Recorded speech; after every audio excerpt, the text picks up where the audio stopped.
Who's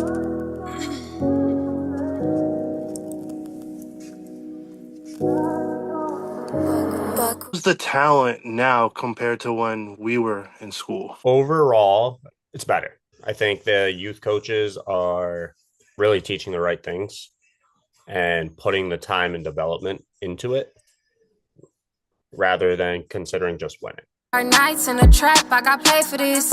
Lost friends, I lost love, had to pay for this. Now that rollie match the pain, I got change to fix. I done seen the trenches break the real ones apart. You can't fake the struggle when it's written on your heart. I done made it out the dirt, now I play it smart. Not the ones who doubted me, tryna play their part. Tell my cousin don't fall, we gon' shine in a minute. Keep them leeches off your plate, they ain't grind just to get it. I was broke, now I'm up, ain't no time to be timid. I done stand 10 toes, even life tried to bend it. If I die today, just know I gave it all. Took some losses and I still stand tall. Pain taught me lessons that the streets could never teach. Now I'm counting on my blessings, I'm the one that they can't reach. I done came from the bottom, I was made for this. Hard nights in the trap, I got paid for this. Lost friends, I lost love, had to pray for this. Now that really matched the pain. You know, when we doing shit like this, we need to like get a drink or something like to start the show off, because what I realize is like each one of these episodes we're gonna go back and rewatch, and we can celebrate the progress once we get to a place where it's like, oh, we could sit down and we get an Airbnb out in your city or some shit and do a live show. You know what I'm saying? Mm, Like that. Like, and even then, when we get to the live show, we could have like whiskey or whatever the case. You know, that'd be cool. It'd be cool. I, I like that for sure. Yeah. I don't hoop no more. I've since stopped because I don't want to re-injure my legs. But maybe one day I might be back on the court. Maybe one day. Who knows? Who knows? It's a long process getting back on the court because I'm just now like running up and down the court with ease. But it took a couple months to get back into basketball shape. I'm not totally there yet. I don't have the fear of me tearing my knee again. So I Well, think that's what's helping too. as an athlete, like we know some of the guys that just went down with ACL tears, you know, the Kyrie Irvings, the Jason Tatums, the Damian Lillards. And it's crazy the names I'm saying. We're talking about some of the guys who put in some of the best work in our NBA in the past 10 years. Watching those guys go and have those types of injuries, and then we turn around and watch them playing again. How extraordinary does it make these guys to do what they're doing right now? You know what I'm saying? Like the Kenyon Martins, who was known for running, jumping, dunking. I hate to say this, Kenyon. Don't beat me up. But you never were like the bad guy. You weren't the guy who had the crazy handle, the 3-point shot, shit, the mid range shot. You was a dunker. So those guys that relied on their athleticism, how freaky is it for you to, for them to have those types of injuries and then still come back and play amongst some of the best players in the league? That's crazy. I think it shows that these players are really taking care of their bodies now. When um and you see it with Tatum.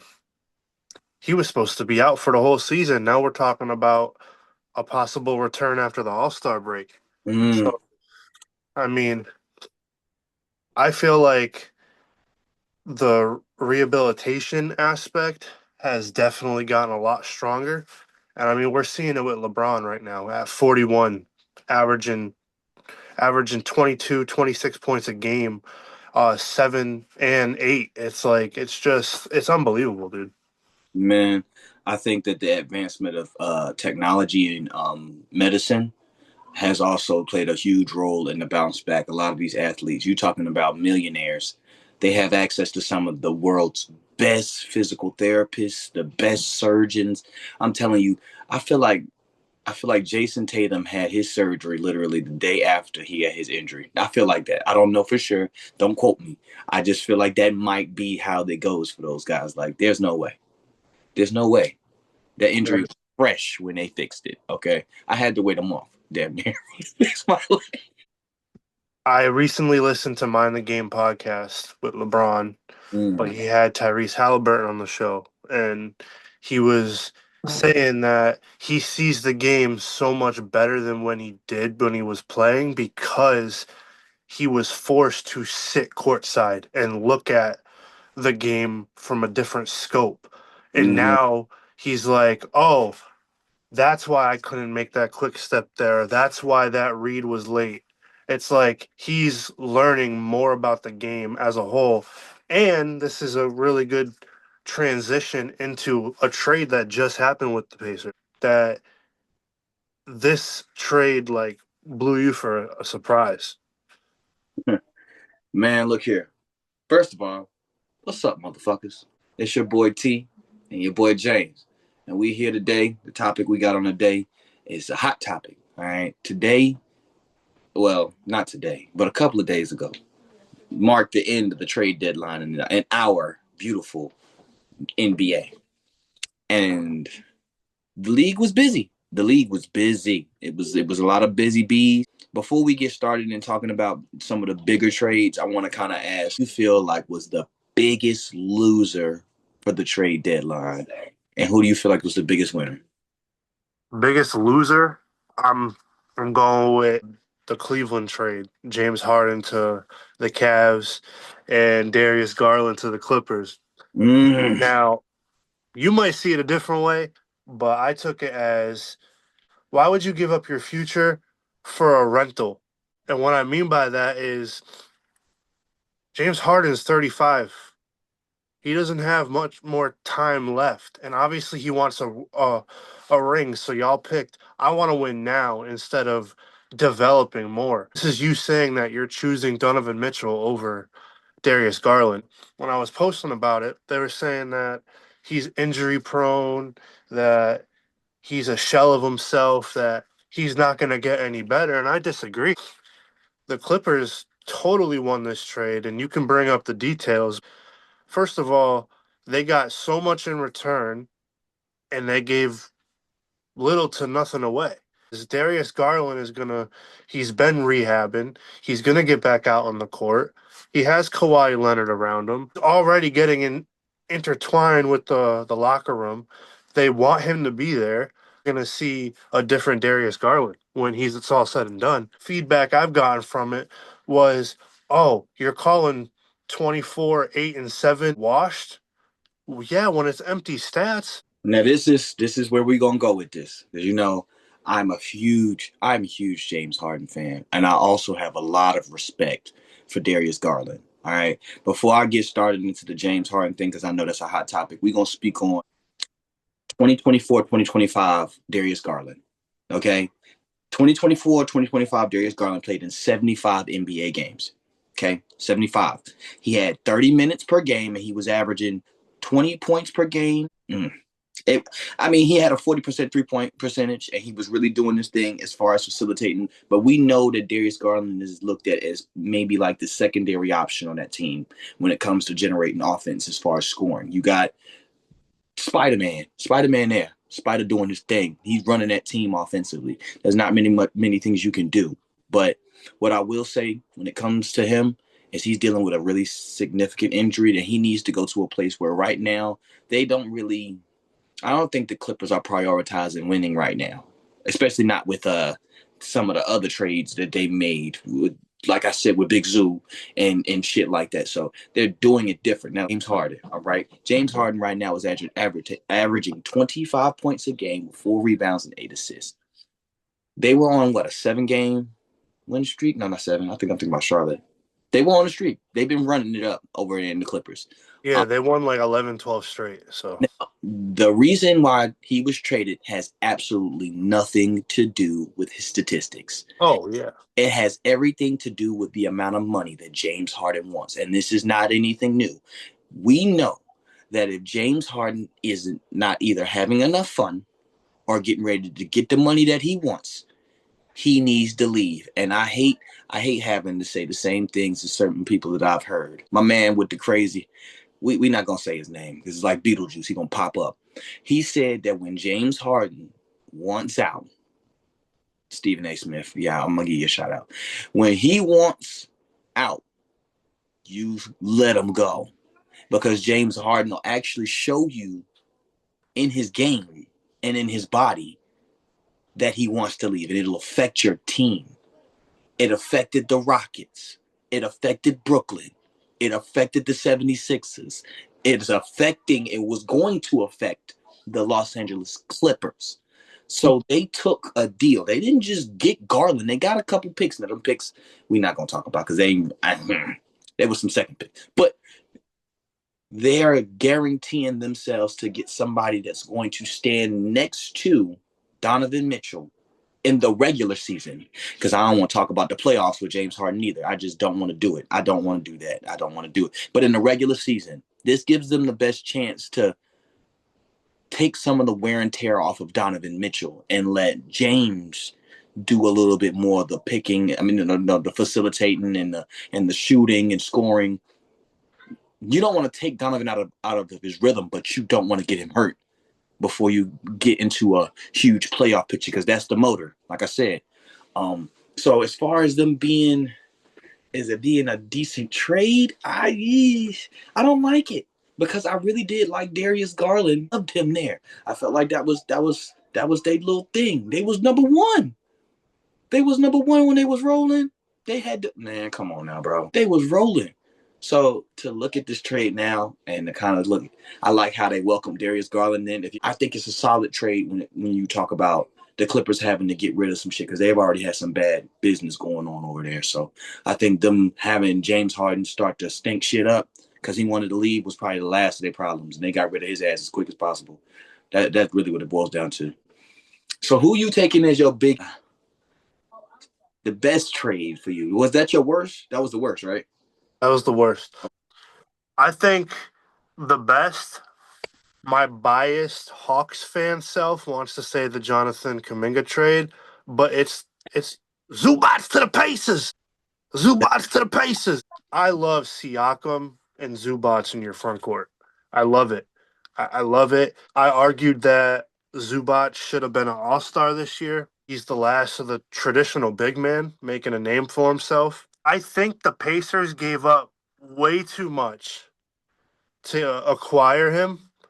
But at the end of the day, this league is all about taking risks, and this tells me that they want to build around Tyrese Halliburton. They want to give him more options, and it takes some of the wear and tear, as you stated before, off of Siakam rebounding the ball. A great rebound from Miles Turner, and I'm not going to get into what Miles Turner has said since he's been in Milwaukee. It makes me sick to my stomach as he's bashing this team, but I think you got a better version of Miles Turner, not athletically by any means, but traditionally more sound. And it's going to organize this Pacers team and really bring out the best in everybody.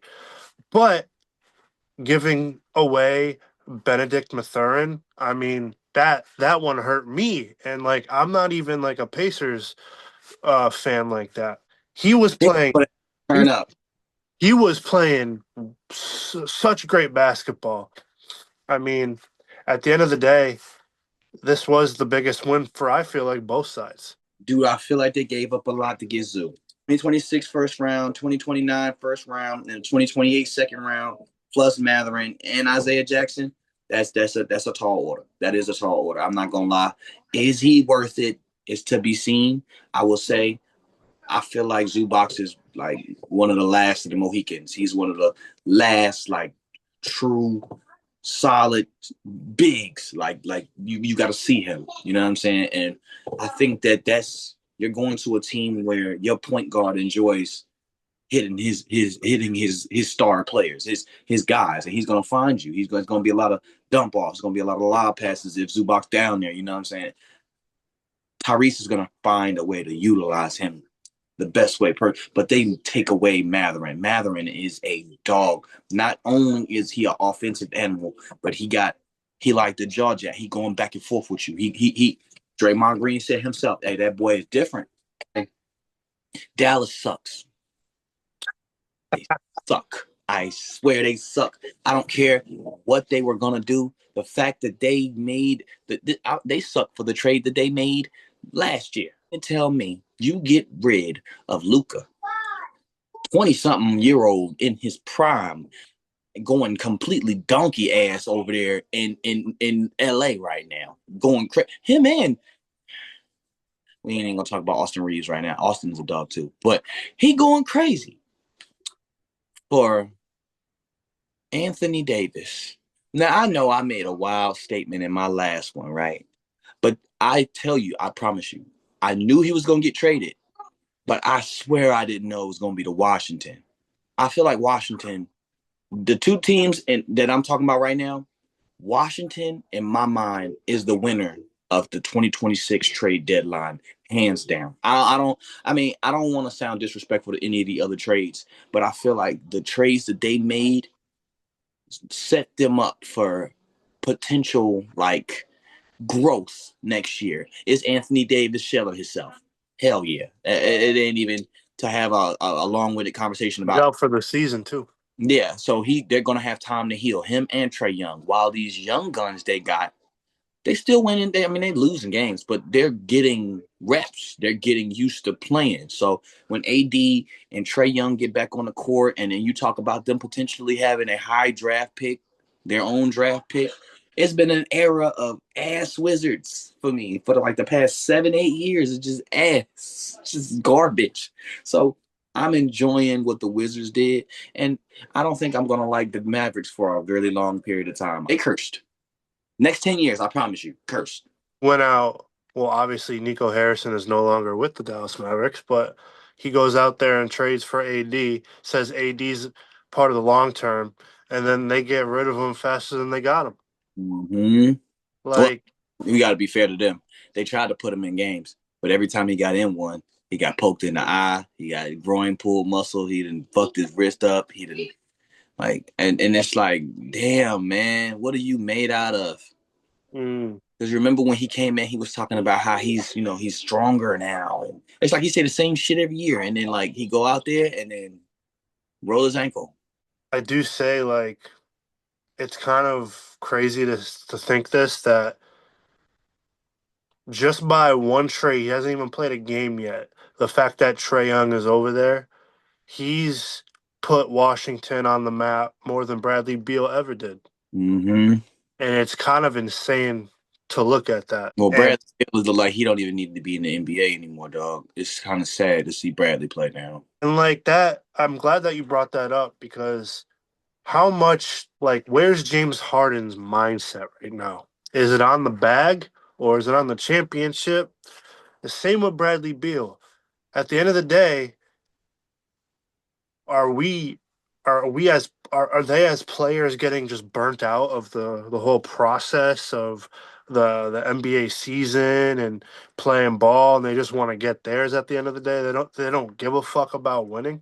Well, I can say Bradley Beal felt like joining the Clippers this season was going to get him a ring.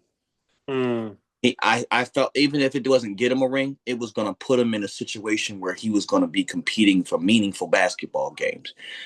You got to remember, he spent the last couple of years in Phoenix. In Phoenix, he wasn't playing it good. He wasn't playing that great at all. You know what I'm saying? And he made that move because he felt like he was going to go play meaningful basketball. So when he joins the Clippers and but the difference between James Harden and Bradley Beal is that James has gotten close enough to sniff it. Like he's been game 7 right before the final. He's been there. He couldn't finish it. So mm. I think James looking at the Clippers and them not giving him money, I think it's initially about money. But him getting sent to the Cavaliers is nothing short of a miracle for him because he's got the pieces that he needs in Cleveland to actually make some shit shape. He do. They have defenders, they have length, they have size, they have a mean ass scorer, they have rim protection. We don't know that man to be playing defense. He's got Mm. defensive people around him. So I think that he wants to play meaningful ball, but I think James Harden, I think his biggest issue is himself. I think he kind of like his attitude kind of prevents him from getting where he needs to go. It's like I get it, accept accountability and be able to move forward. We know you're one of the coldest scorers the NBA has ever seen, Right. but when it matters, what do you have to show for it?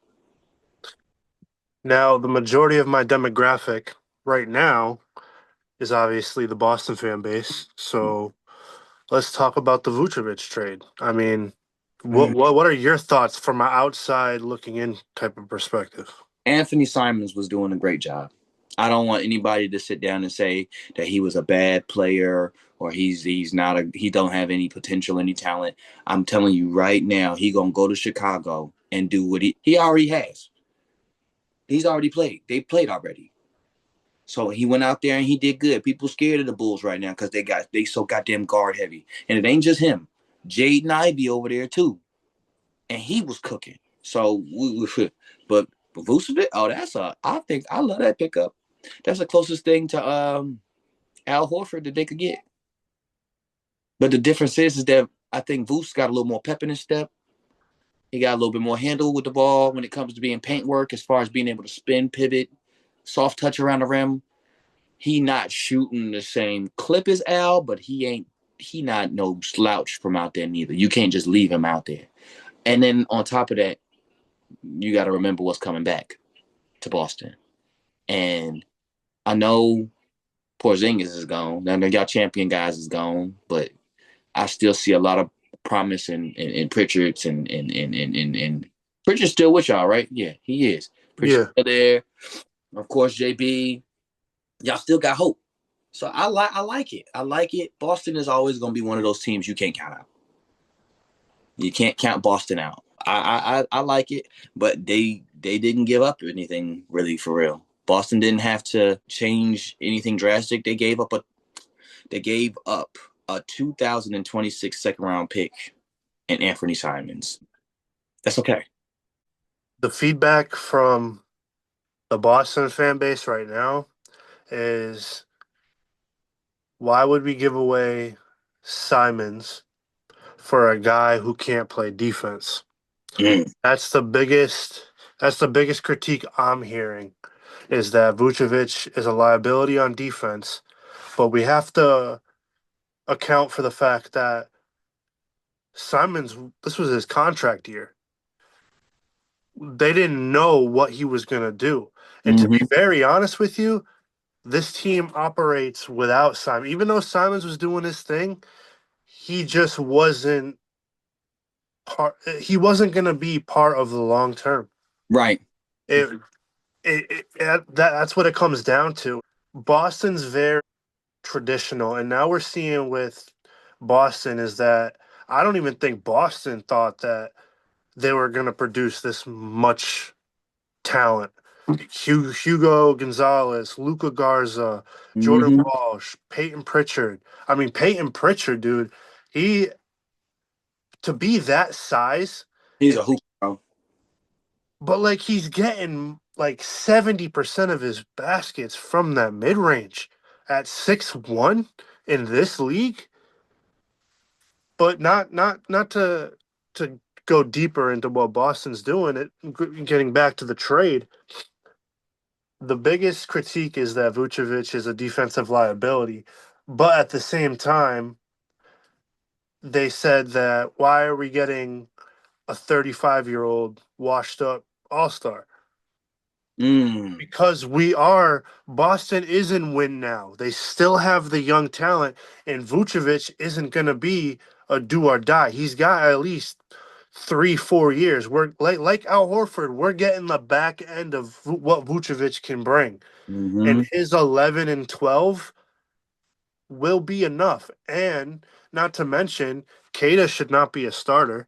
Kada needs to come off the bench to be more productive, even though he's been doing his thing. It's just I would much rather see Vucevic be the starter and maybe even give Kada more minutes, but just bring him off the bench and see how that looks. And you talk about Vucevic with that much years in the NBA, he's also going to be a solid vet in your locker room. You know what I'm saying? Exactly. So I think that's always going to be a good thing, and it's always been a good thing. Look at how Al Horford had those dudes around there. I mean, it wasn't just Al, but as Al and Marcus Smart, you got guys that can be locker room guys and still go out on the court and produce for you. So I think it's a good thing. But since you brought up Austin, and we talking about your fan base, you know, the solid base there, we're going to talk about the Knickerbockers. Don't do that. Go Don't about the Knickerbockers. don't do that. So how are you feeling about Jose Alvarado getting the green light to go play in New York. Yo, I think I think more problems are gonna arise. I just the way just by knowing who Alvarado is, Mm-hmm. he's basically a younger Pat Bev. Basically, And I mean, you remember his special move when he used to wait for people to inbound the ball, and he would he would go behind them and get the steal, bro. That's fun. Okay, for so the record, fuck New York. I yeah, don't like New York. I don't fuck with the Knicks. Like, did you hear what they traded for him for? ooh, Alvarado went there. He traded from New Orleans for Dalen Terry, 2 second-round picks, and cash considerations. So they had to put some money up. Jose Alvarado warranted that much, and New York got it, even though they have their premier point guard. But I'm not gonna say Jose Alvarado no slouch. I think that he is gonna be great defensively, especially for an undersized guard. But you gave up that much for him? I think you're doing that to manage Jalen Brunson's minutes. He's known for playing long minutes, night in and night out. Let's get his legs for the playoffs. Let's see Mm-hmm. what he can do. But at the end of the day, it's bigger than basketball why I don't like New York, because why are you going to sit there and laugh at someone who just tore their ACL? Yeah. Like some of the fan base, I'm not speaking for the whole fan base, but it's like, how are you going to sit there and wish that upon somebody? Like Yeah. Sound like that, like New York takes winning to a whole nother level, and they're going to get it with, like, they're going to win at all costs. yeah. And that's just who New York is. But If fuck New York. gonna do the LA Lakers trade because I feel like that's literally the only one that I looked at and was like, okay, that's a cool pickup for them. So they traded Gabe Vincent and a 2032 second-round pick for Luke Kennard. How are you feeling about that for either team? Are you saying that do you think the Lakers kind of got out of the deal great? Are you saying your Hawks made better out of this deal? What are you thinking? You say the trade one more time? So the Lakers and the Atlanta Hawks. The Lakers received Luke Kennard. The Hawks got Gabe Vincent and the 2032 second-round pick. I know you saw the clip. Time. Keep stopping, man.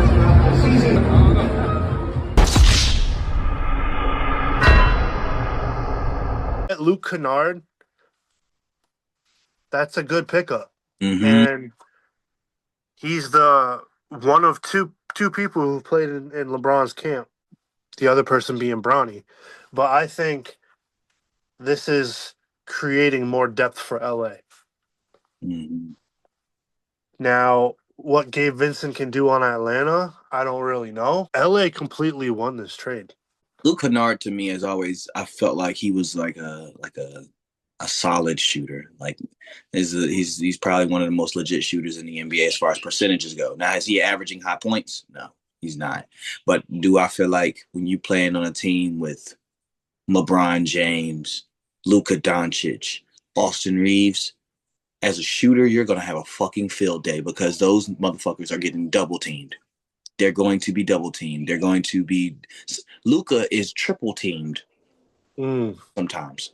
So as a shooter, you're in paradise because not only is Luka a scorer, he got crazy vision. I'm talking about will hit you from the corner cross court on the opposite side. So I think Luke Kennard is a good pickup, and he's a good defender. Okay, if I had to compare him and Gabe Vincent, I would take him defensively over Vincent. But yeah, I like the pickup. That's another what you say. It's another white boy. They got another white boy over there. Another one of them, and this one could shoot 6'5", 6'5", 206. And he's 29. He's 29. How much money is he making right now? His pockets low.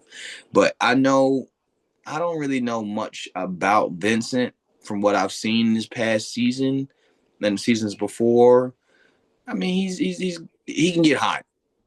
He can get hot, but I feel like he's streaky. And your coach is JJ Redick, and that's something else that I think is going to resonate well for Kennard too, because I think that JJ might see a little bit of himself in Kennard, even though Yeah. Kennard is not JJ at all. Like it's not even close. But I like the Kennard pickup. If anything, the Hawks are creating more depth. I love the addition of Jonathan Kuminga, and I think that, like I This said on my TikTok, yeah, right. I was monitoring that situation over in Golden State, and it kind of went from we want you to be the future of our team beyond Steph Curry. Then it turned into, can you just fit into what we're trying to do right now? And then it eventually turned into, we want you out.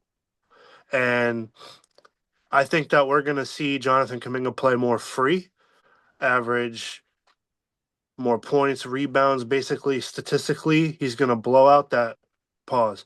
He's going to blow out the scoreboard. He's going to blow out that shit. Pause again. God damn. Yo. The only thing that I'm wondering is where the fuck does Gabe Vincent fit in?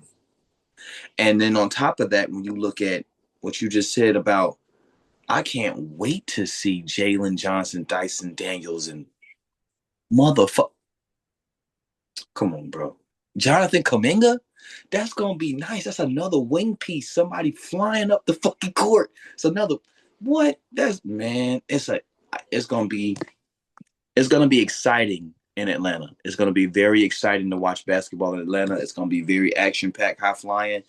I think the only thing is that they're gonna be a really good defensive team as long as they all stay healthy and they all about the same damn size. Would you start Riche? Bring Kuminga off the bench, or would you put Kuminga? Because you can't do this. You could put Kuminga at the 3, Jalen Johnson at the 4, Alcongo at the 5, McCollum at the 1, and Dyson Daniels at the 2.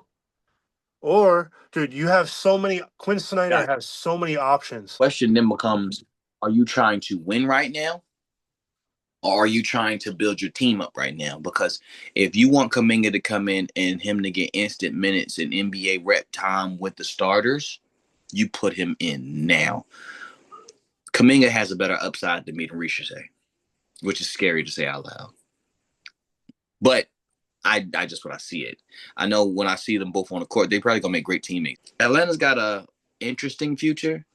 They got CJ McCollum, man. They got the cool kid. They got the president. You know what I'm saying? He over there chilling, you know. So hopefully that veteran leadership that he bring over on that team helps them out a lot too, because that's their vet. I think last episode we saw T. This episode we're seeing Terrell Davis.